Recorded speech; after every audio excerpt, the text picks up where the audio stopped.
Welcome to the Stat Tree video module for testing for multivariate normality. To test whether multiple continuous variables in sample data to be used in a test meet the assumption for multivariate normality, the Kolmogorov-Smirnov One-sample Test for normality using the Mahalanobis distance scores would be appropriate. You will need multiple continuous variables to run this test. In looking at the preferred entertainment viewing survey, any of the scale questions 3 through 7 would be appropriate for the continuous variables for our demonstration. For this demonstration, we will use all questions 3 through 7. To run the Kolmogorov-Smirnov test in Spider, type in the following Python code.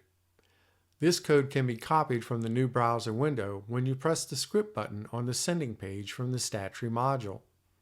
If you've already saved your code, press on the File Open icon above the Editor pane, browse to the location of the Python script, then press Open.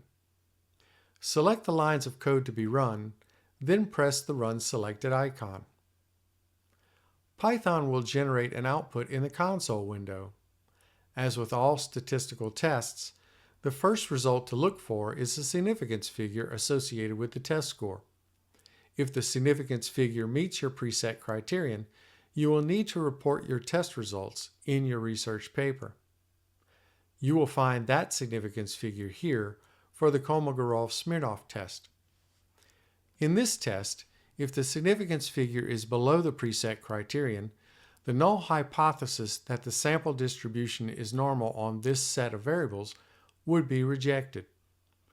You would report that the sample is not normal, and these results would influence decisions about which statistical tests should be run when utilizing these variables.